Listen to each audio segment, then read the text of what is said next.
Hey guys, welcome to our service. I'm so glad that you're tuning in today. If you didn't know, Church on the Move is a family of churches. We have 3 locations across Northeast Oklahoma. So if you live near one of our locations, come out and join us in person.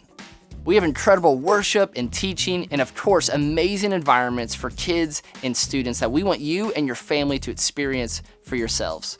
If you have questions, you can drop a comment below or visit churchonthemove.com for more info. Now enjoy the service.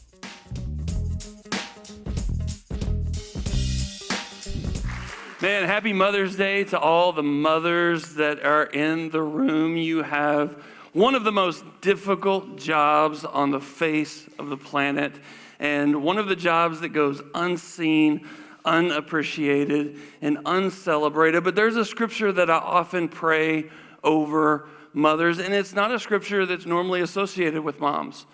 But in Luke chapter 6, verse 38, there's a scripture that says, with the amount that you give out, God is faithful to pour back into your life, that he would cause men and women to pour into your life, press down, which means he's poured in and he's going to make sure to press down and shake you to make sure that there's more room so that he can continue to pour in to the point of overflowing, and that he's just going to pour an abundance of more than you've poured out. He's going to pour back in. And you've poured into your children things that no one sees, no one knows about. You've prayed prayers that no one has heard. You've cried tears that no one has seen.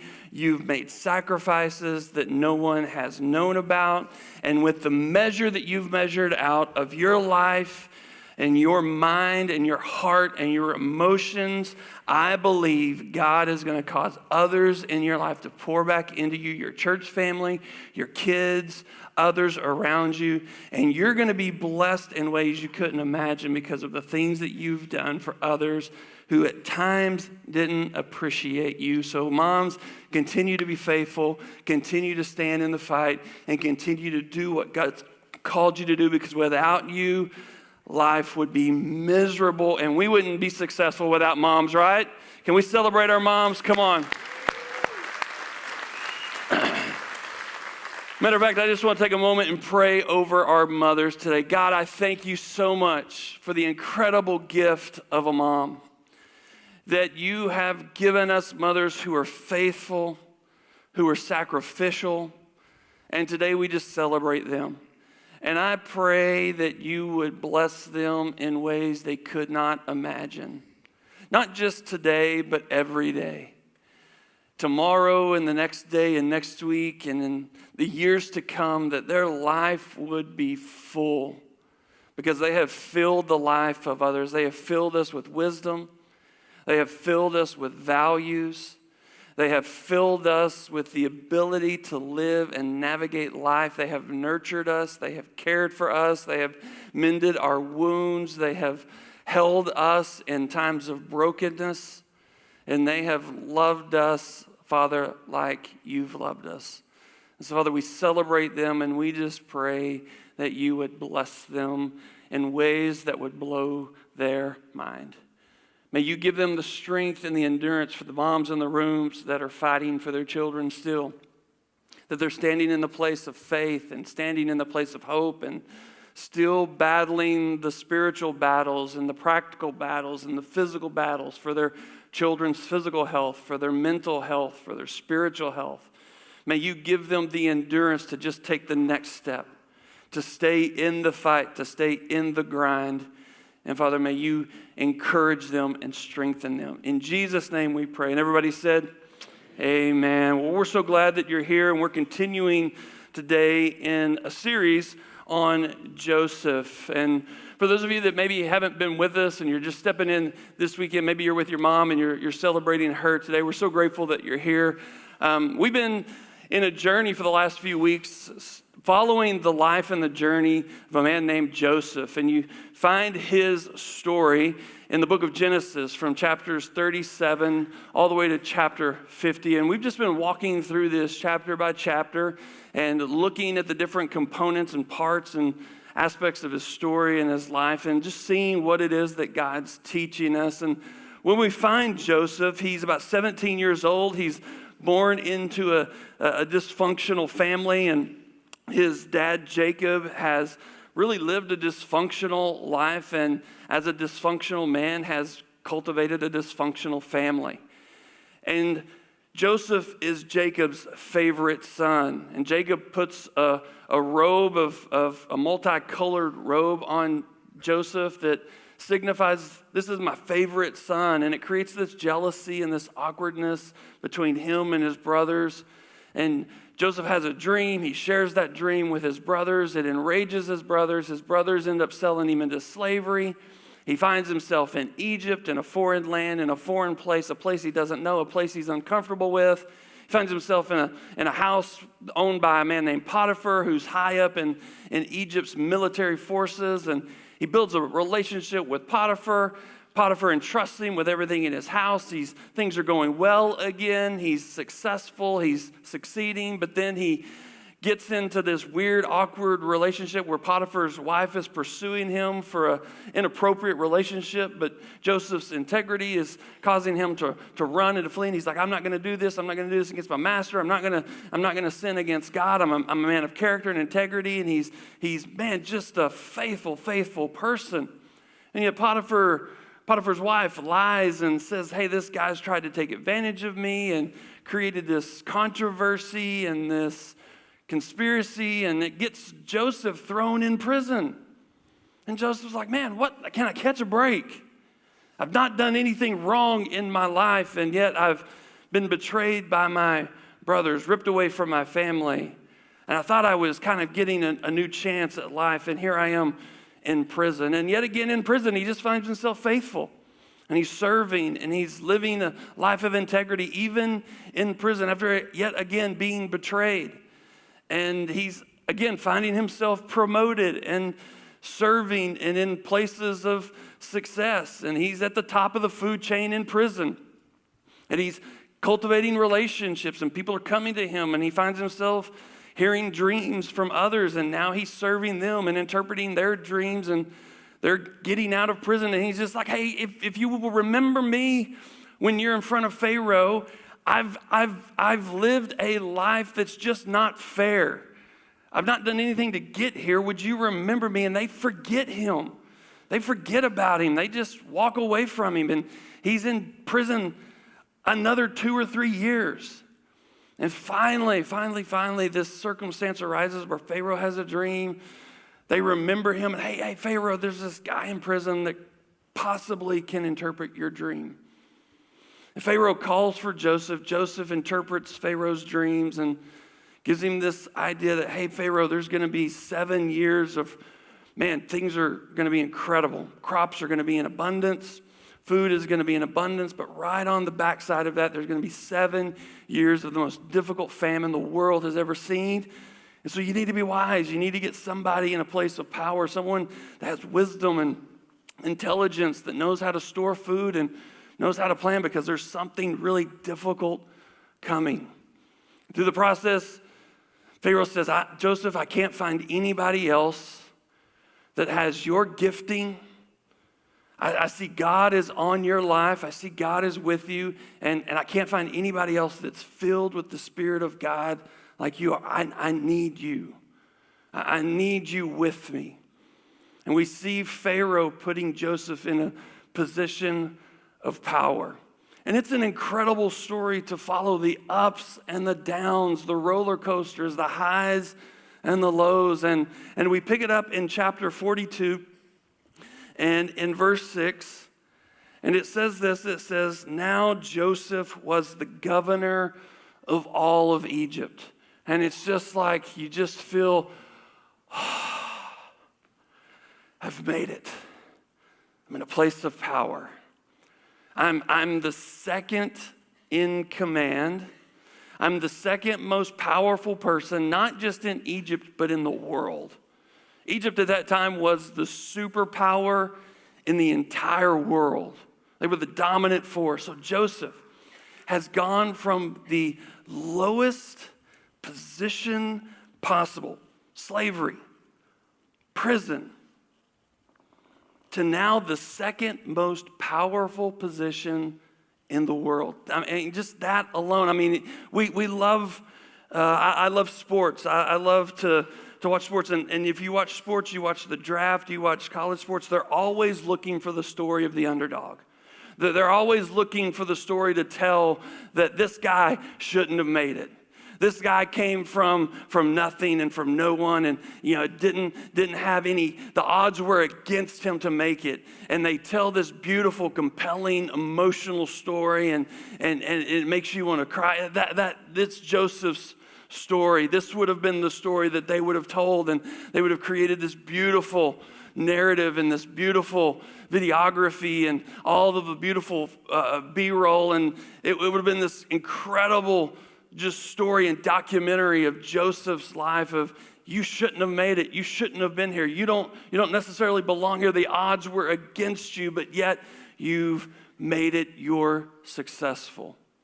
You've been lied about. You've been betrayed. You've been ripped apart from your family, yet there's something that you were just determined to succeed, and now you've made it. You can kind of rest. You can kind of coast. Life should be good. No one can really get to you. You're in a position of power. You're kind of protected. You're kind of shielded.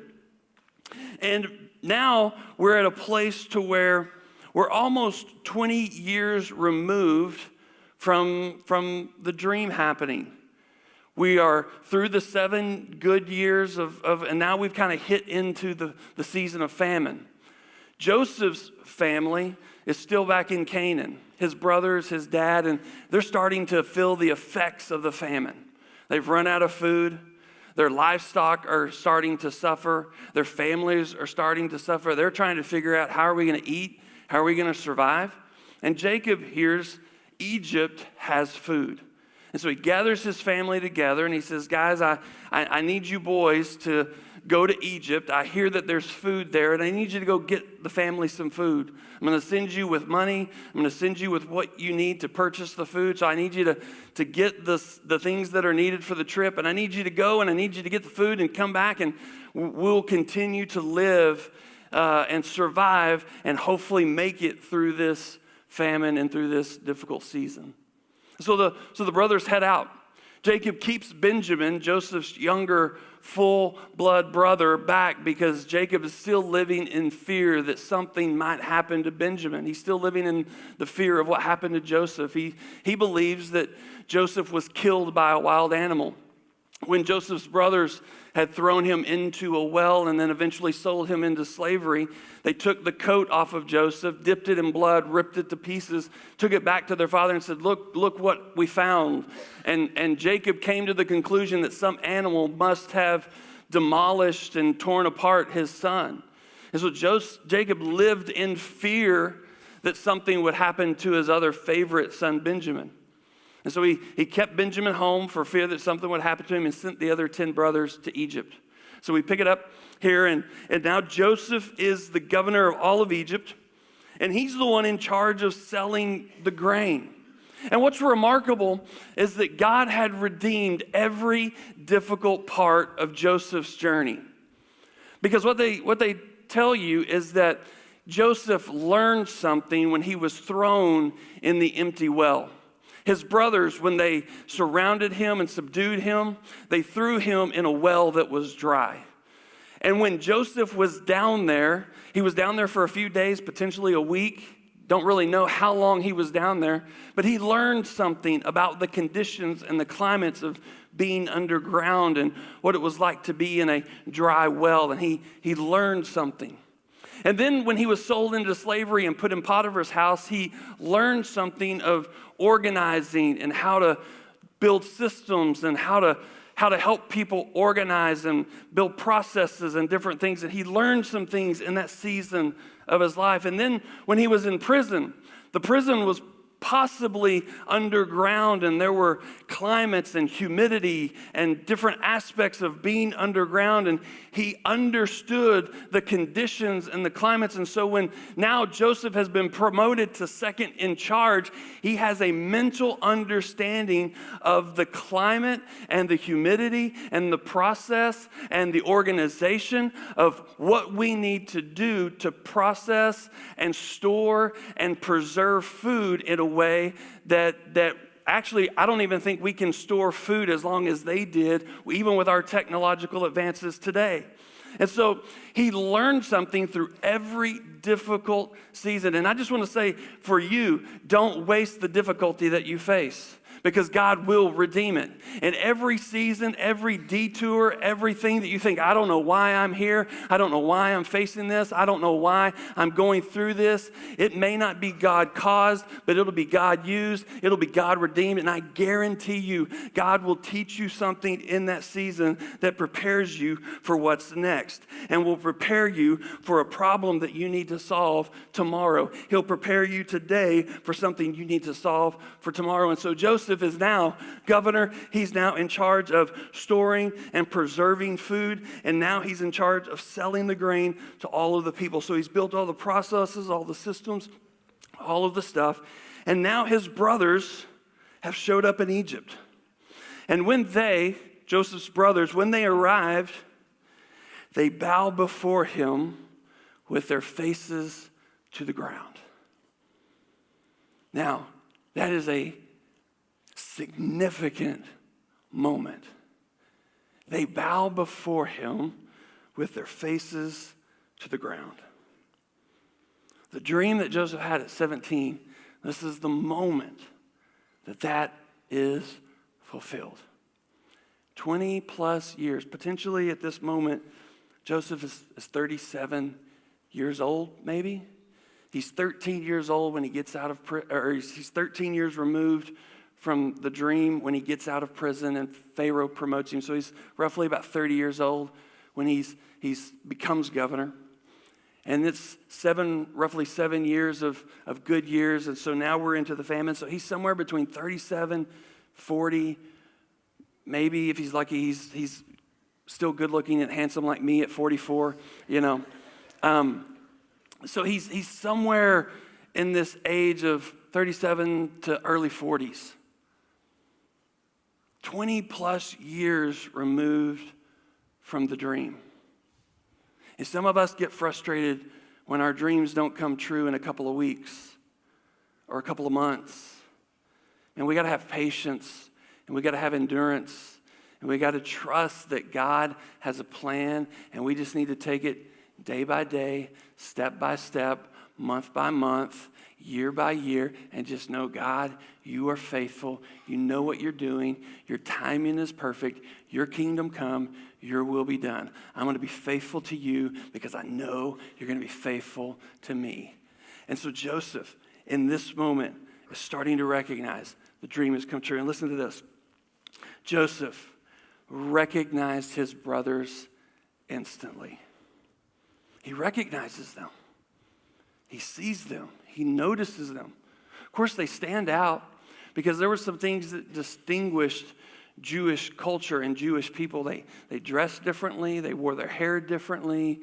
There were some cultural differences that you noticed them. And not only did he notice them culturally, but he noticed his family. He noticed them. He recognized them. But yet, Joseph pretended to be a stranger. He didn't reveal himself to them. And some of us might think that would be odd. I mean, I haven't seen my family for 20 years. Why would I keep my identity hidden? So he pretends to be a stranger. And he asks them this question, where are you from? It also says that he speaks harshly to them. He doesn't have a kind voice. He has a harsh tone. He's demanding. He's hard in his voice. Where are you guys from? Why are you here? And they respond, well, we're from the land of Canaan. We have just simply come to buy food. Our livestock are struggling. Our families are struggling. And we heard that you had food. And we're just here to hopefully survive this famine. And although Joseph recognized his brothers, they did not recognize him. And again, there are practical reasons for this, because Joseph has gone through a radical transformation culturally. Joseph has gone through an Egyptian transformation. He's gone through Egyptian education. He has an Egyptian name. He speaks the Egyptian language. And so Joseph, it tells us later, is speaking to them through a translator. He's speaking Egyptian. The translator is speaking and translating to them in Hebrew. And so there's a translator that's speaking to them. And so they don't recognize him because he's shaven. I believe the Hebrew had a culture of having a beard, and they wore the hair different. And so Joseph doesn't have any of that. So he's in a Egyptian style clothing. He's in a position of power within the Egyptian culture. So it never enters their mind that this could be their brother.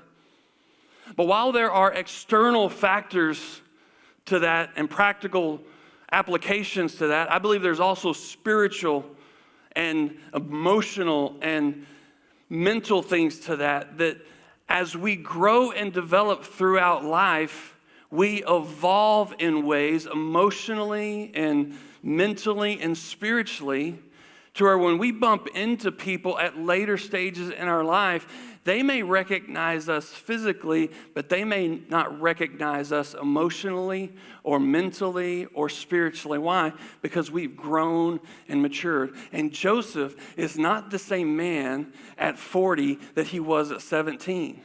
He has gone through a process where God has taken him through different seasons of life and has changed him. At 17, he's a little arrogant. At 17, he's a little narcissistic. At 17, he's immature. At 17, he's daddy's favorite. At 17, he's a little entitled. But God has taken him on a process and used every season of difficulty in his life to humble him, to soften him, to mature him, to bring wisdom into his life. And he is a different person. And I just want to tell you this. When you've gone through a process of change and God has changed you, never let anybody lock you into who you used to be. Because the people in your past will always try to pull you back to your past. They will try to keep you who you used to be. And they will try to relate to you on who you used to be. And they will get frustrated with you because they don't recognize who you are. And they have trouble relating to you, and they have trouble talking to you. Why? They don't recognize who you are. Because you've grown into a different person, and they did not recognize Joseph. And Joseph is carrying on this conversation. And verse 9 has captivated me this week. As I've just thought and meditated and prayed through this passage. Verse 8 says that Joseph recognized his brothers, but they didn't recognize him. And then it says this, and he remembered. He remembered. He remembered. He remembered the dream. He remembered the dream that he had had 20 plus years ago. He remembered in an instant. I mean, think about the moment. His brothers are there. They're bowing on the ground. They get up. They're having this conversation. He's asking them questions. And as they're having this question, you've had those moments where like in an instant, like in a second, in a flash, like you've had a whole like years worth of stuff flash through your mind.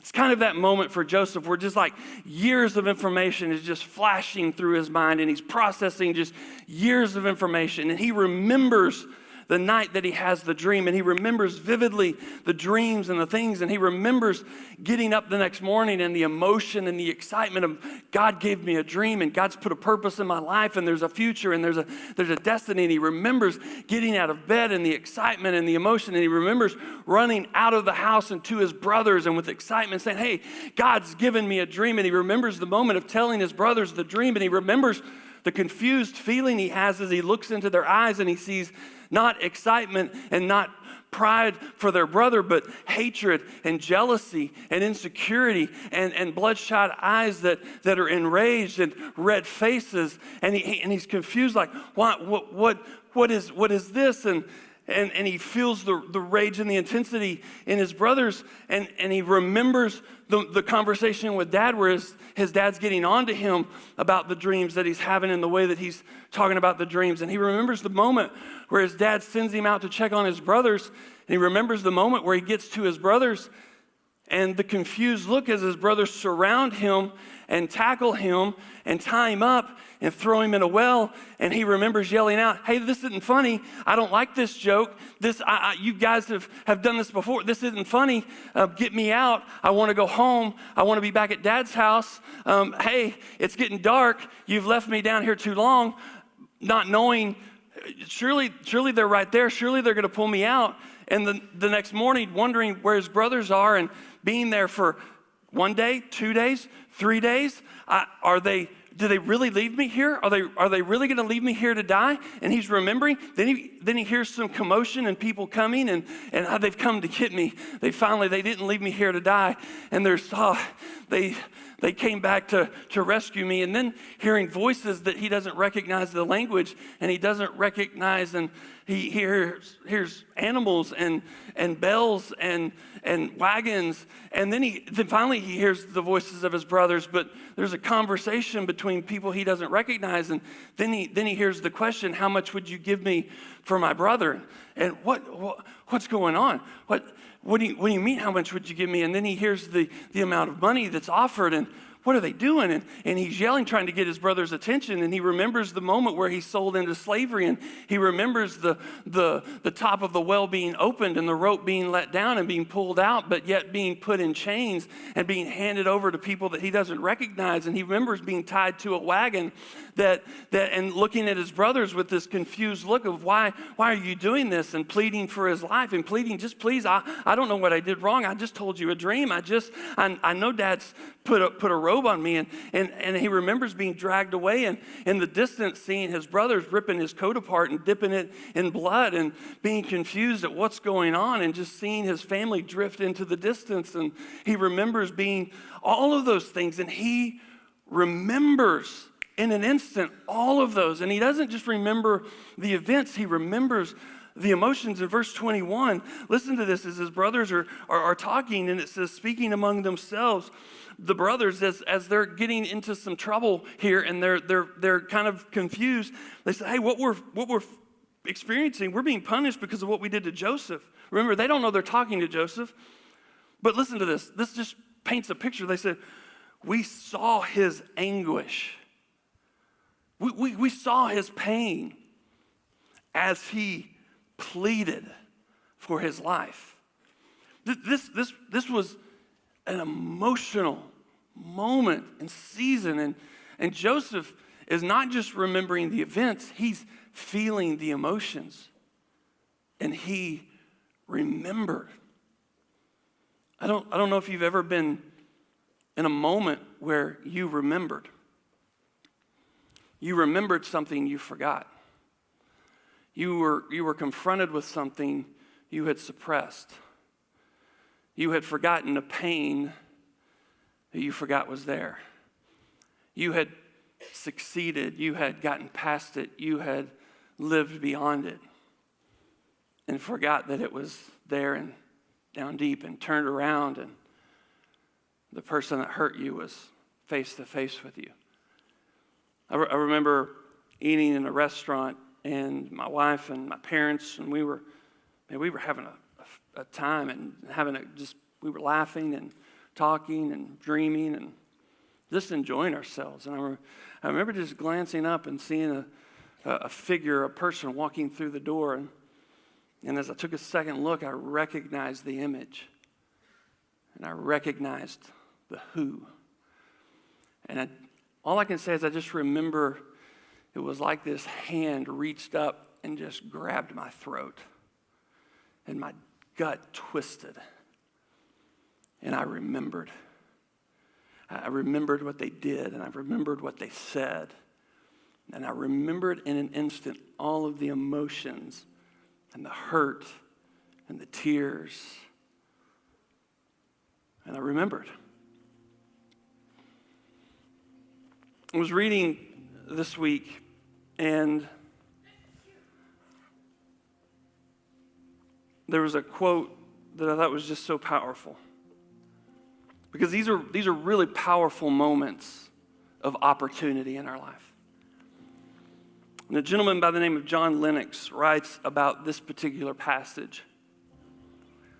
And he brings this to the surface, and he says, God, in his providential care, in his wisdom, in his love for you and I, in his providential care, so arranges our circumstances that we are forced to face things that we have suppressed, that we are forced to face things that we have tried to forget, so that we force these things because we need to deal with them in order to grow as believers, both morally and spiritually. Now, Joseph, and maybe us in the room would think, my gosh, how cruel. I mean, the guy's had ups and downs, and he's been through so much. Why? He's governor. He's second in control. He is the second most powerful man in the world. Who can touch him now? Let's let him be.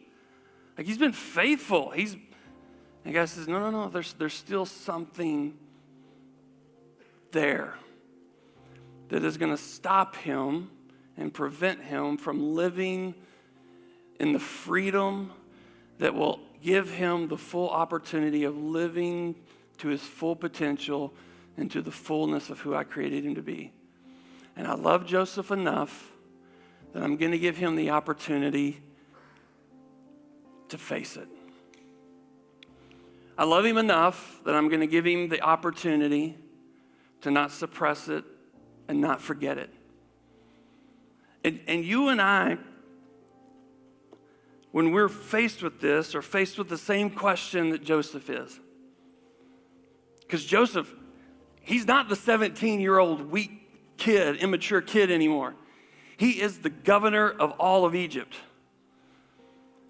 And he's in a much different place. And so he's confronted with this opportunity. And the question is, how's he going to respond? How's Joseph going to respond? The question that you and I have when we are put in these moments, when we remember, is how are we going to respond? And the first question is, and answer to that is, are we going to run from it? Or are we going to step to it, and are we going to face it? Joseph has a real opportunity, and it kind of starts to look like maybe he's going to run from it. He recognizes them, and then he pretends to be a stranger. And something we're going to look at next week is what you uncover as you study this and you look at this, is there is an extreme wisdom to what Joseph does here. There is a brilliant wisdom to what Joseph does in this process, and there's a purpose, there's a godly wisdom to this. But at the surface, it's like, man, he's going to run from this. He's going to hide from this. He's going to just let his brothers come, sell him a little grain, let him go home, and he's going to, I had this philosophy as a young, immature individual. If you ignore the problem, it will go away. It was a beautiful life strategy that did not work, that hurt people, that wrecked people. And as I grew up, I learned the best thing to do, the healthiest thing to do, was to take ownership, to step to it, and to face it. And Joseph's confronted with this, 20 years removed, confronted with the opportunity. Are you going to face it? Are you going to run from it? And then once he chooses to face it, and we see as we follow this, he faces it. The question is, how are you going to face it? How? How are you going to face it? Are you going to extend hatred? Or are you going to extend kindness? And it kind of looks, again, if you're not paying attention, like Joseph is kind of being mean to him. Like, I'm going to throw you in prison. I'm going to accuse you of being a spy. I'm gonna mess with your emotions. I'm going to do. But when you look at this, there's some wisdom to what he's doing. He's tested them. He's not messing with them. He's not playing with their emotions. He's not being mean to them, because he's pretty kind. He's giving them their money back. He's giving them grain. He's making sure they got food.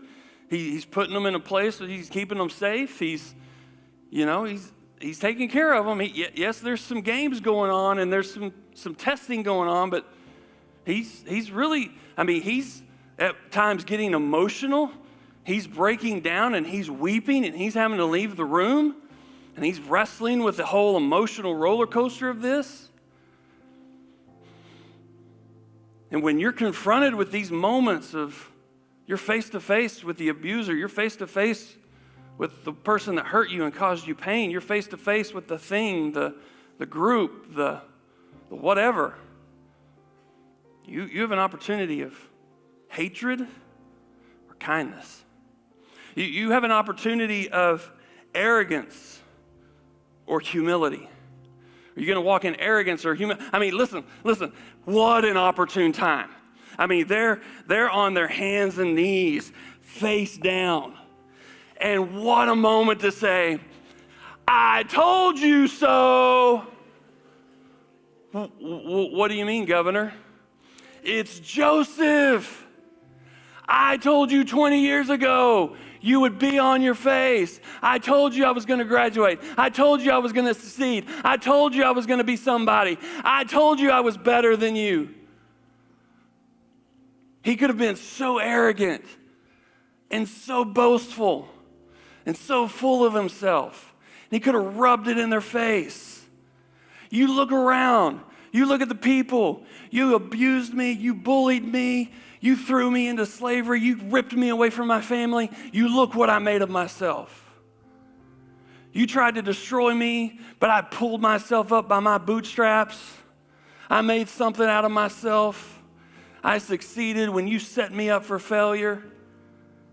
Man, look what I've done. That's not what he did.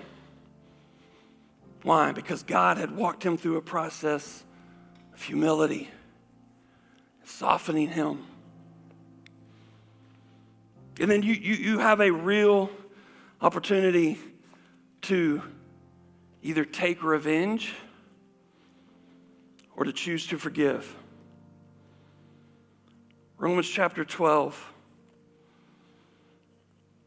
verse 17 says this. It gives us a New Testament perspective on how to deal with people like the brothers of Joseph in our life that betray us, mistreat us, abuse us. It says this. It says, never. Never. That's a strong word. Never.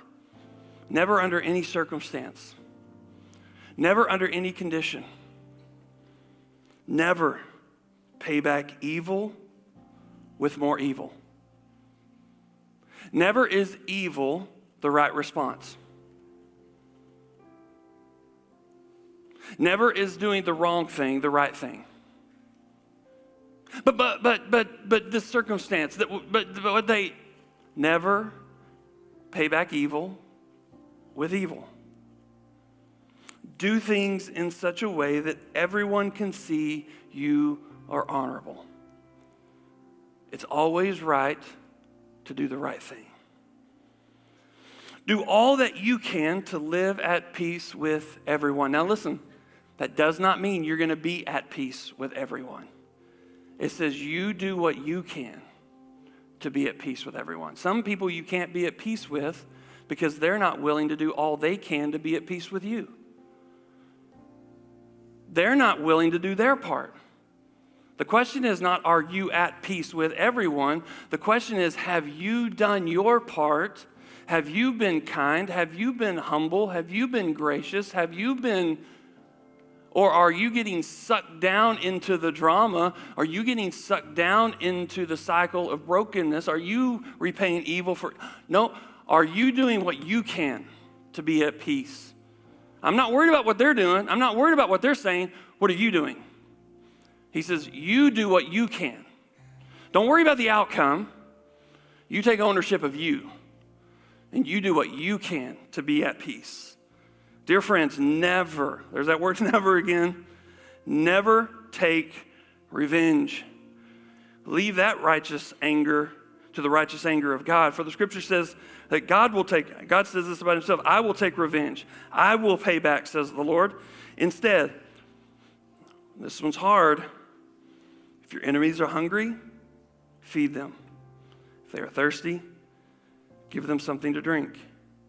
In doing this, you will heap burning coals of shame on their head. Don't let evil conquer you, but conquer evil by doing good. Now, what this doesn't say, let me be clear, and we're going to cover this next week. It doesn't mean you have to be best friends with your enemy. It doesn't mean you have to sit in a circle, hold hands, and sing Kumbaya.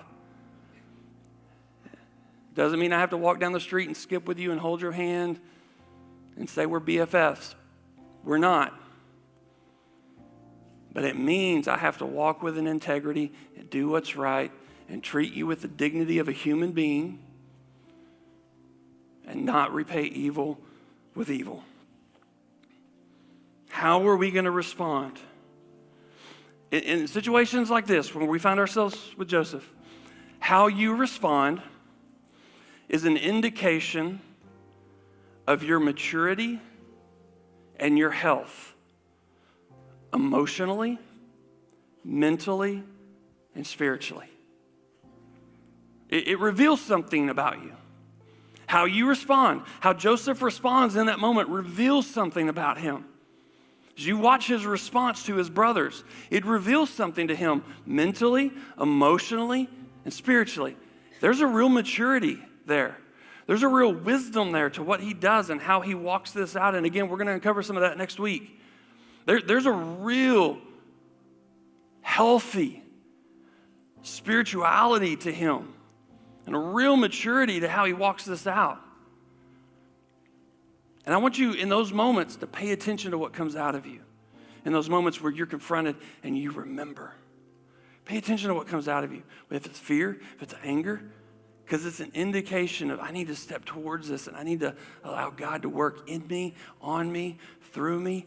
I need to do something. Now listen. I just want to ask you this week, what is it that God might be bringing to the surface that he might want you to remember and that he might want you to step towards and he might want you to face?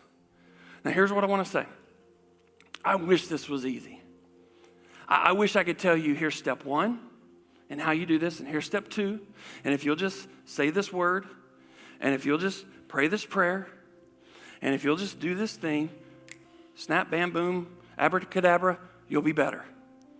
This is a really difficult, messy process. And every situation is different, and every circumstance is different. It's extremely nuanced.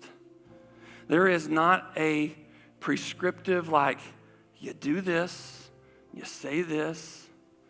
Some of you, I would look at you and say, you know what, the person that hurt you, you need to go sit down with them face to face and you need to confront this.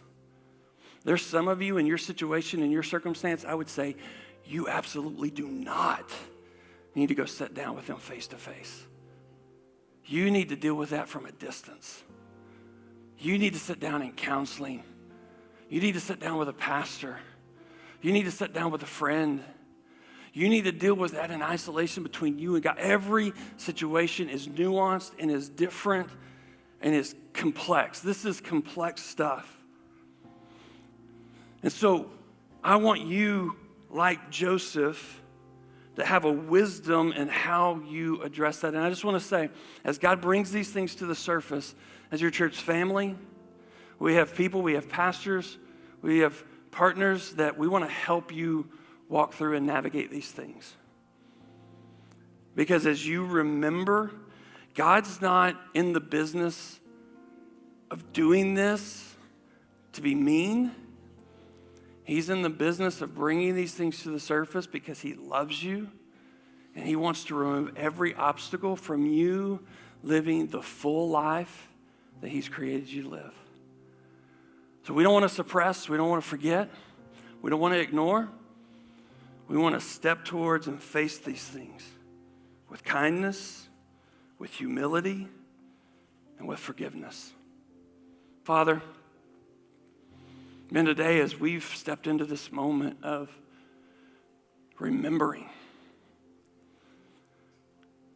some of us, we know exactly the moments. We know exactly the things. Would you just, in your goodness and your graciousness, kick off the process of healing?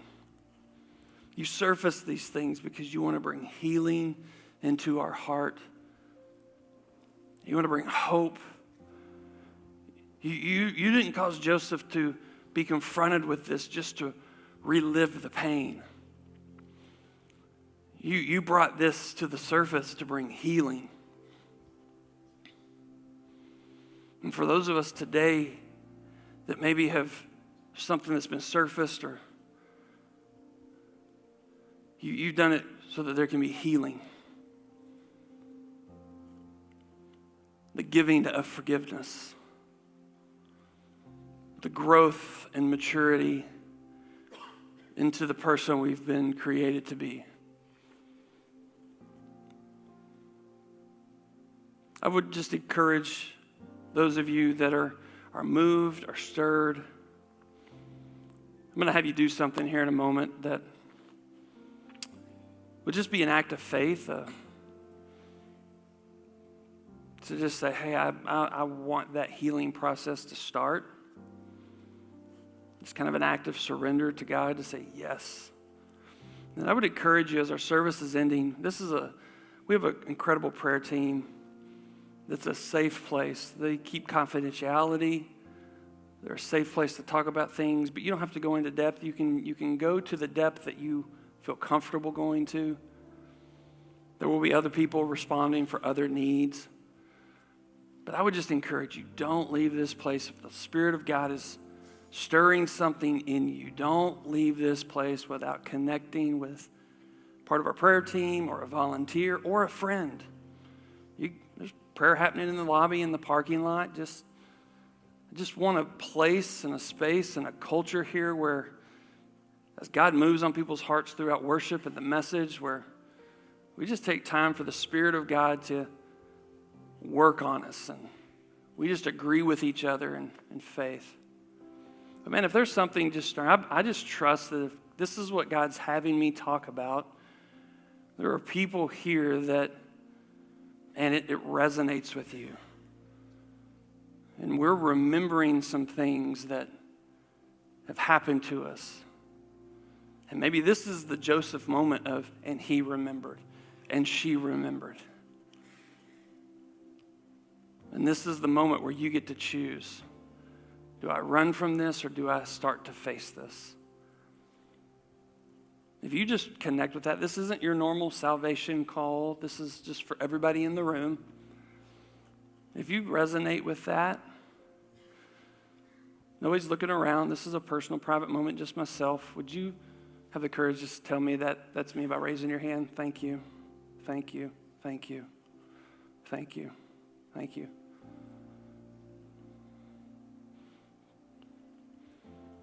So good. Thank you.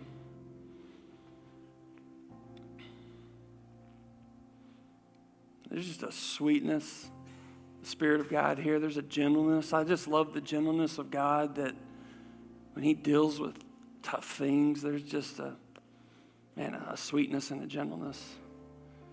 Anybody else? There's nothing magical about raising your hand, but it's just a sign that says, man, I want this healing process to start. Father, you see every hand, you see every detail, you see every circumstance, you see the difference. And there's a godly wisdom in how we should walk this out. Every situation and circumstance is unique and is different. And I just pray for a wisdom in the steps forward for each person.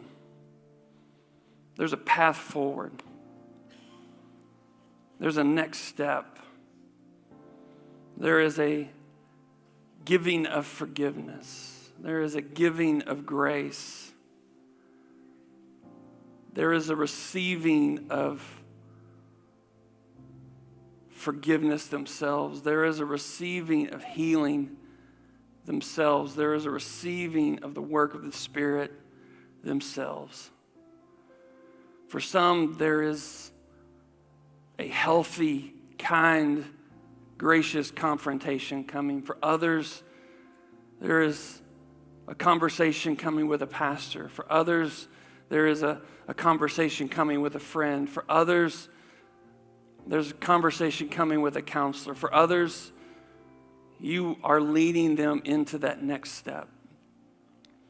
But every person, I pray, is led by the Spirit of God to the full healing that would unlock freedom for them to be able to run unhindered into their future. God, you're so good and you're so gracious and you're so faithful. And your promise is the work that you begin in us, you will see it through to its completion.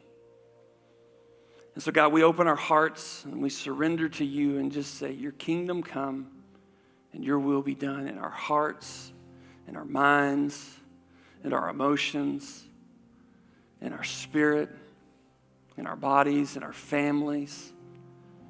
And we honor you and we thank you for working in us and working through us. In Jesus' name we pray. And everybody said, amen.